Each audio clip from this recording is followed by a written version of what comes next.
Hello, fellow nature nerds, and thanks for tuning in to Dirt Dispatch number 9.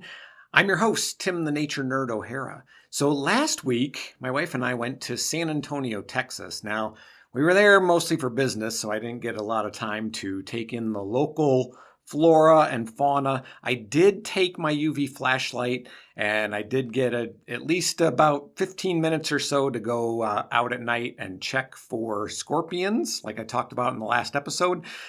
Unfortunately, I didn't find any, but I mean, our hotel was downtown. There was a lot of street lights and things like that, so I'm not too surprised, and I didn't spend a whole lot of time searching.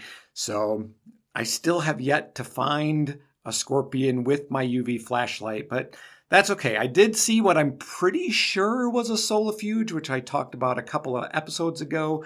It did have a patch on its abdomen that glowed under the UV light, but it was so quick, it was gone almost as soon as I saw it. So I don't have a positive identification. Could have been a type of spider, could have been a solifuge. Definitely was not a scorpion, though. Now, one of the things I did see down there that I thought was interesting, in all the trees, or in a lot of the trees around our hotel, there were what looked like birds' nests. They were about the size of a baseball. But it turns out they weren't birds' nests. What they were was ball moss. Now, ball moss is kind of interesting after I read a little bit about it. It's not actually a moss, it's a flowering plant. And it's an air plant. So if you've been to any kind of place where vendors are selling stuff, if somebody's selling plants, a lot of times they're selling things that are called air plants. They don't need dirt. They actually, ball moss, the seeds have fine hairs on them, and usually the wind will disperse them, and those fine hairs will help them cling to either wet or rough surfaces like other trees, tree bark. And then they sprout and the roots take hold. And they don't harm these trees. They're not taking nutrients for the most part. They're not stealing moisture. They're not doing anything harmful to the tree that they're on. They're just using that as a place to anchor themselves. And then they get nutrients from bacteria. They get water from either dew or rain that collects on them. And they just use that other tree as kind of a place to hang out. So really kind of cool, kind of an interesting little thing there. And Spanish moss, if you've ever been to the swamps of the southeastern United States, is a very similar plant. It's actually not a moss either. It's a flowering plant. So maybe someday I'll have to do a full episode on mosses that are not actually mosses. They're flowering plants. So coming back to my UV flashlight, I don't know if I talked about the cat-faced orb weaver that I found the first time I went out with my UV flashlight.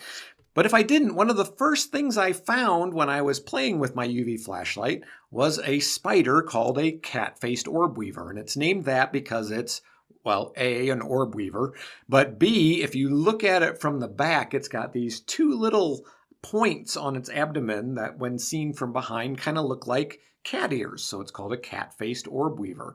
Now this one is pretty good size. And before we left for Texas, because I go check on her at night, I've named her Katarina, as one does with spiders one finds around their house. And she had what I'm pretty sure was a gentleman caller, a much smaller spider in her web, not caught, but just kind of hanging around. So the pelicans may have let me down, but hopefully Katarina will now have an egg sac and maybe have some spiderlings that I can check out here in the near future. So I guess that's about it for the last couple weeks here in Cheyenne, Wyoming. I hope you're having a great end to your summer. If you want to support the podcast, please consider becoming a patron. You can find all that information at patreon.com/dispatches from the forest.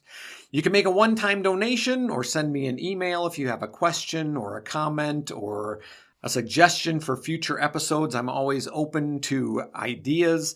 You can reach me at dispatchesfromtheforest@gmail.com. Check out our merch store, cafepress.com/shop/dispatches from the forest. For additional content, check out Dispatches from the Forest on Facebook, Instagram, and TikTok. I'm your host, Tim the Nature Nerd O'Hara, reminding you to go outside and get dirty.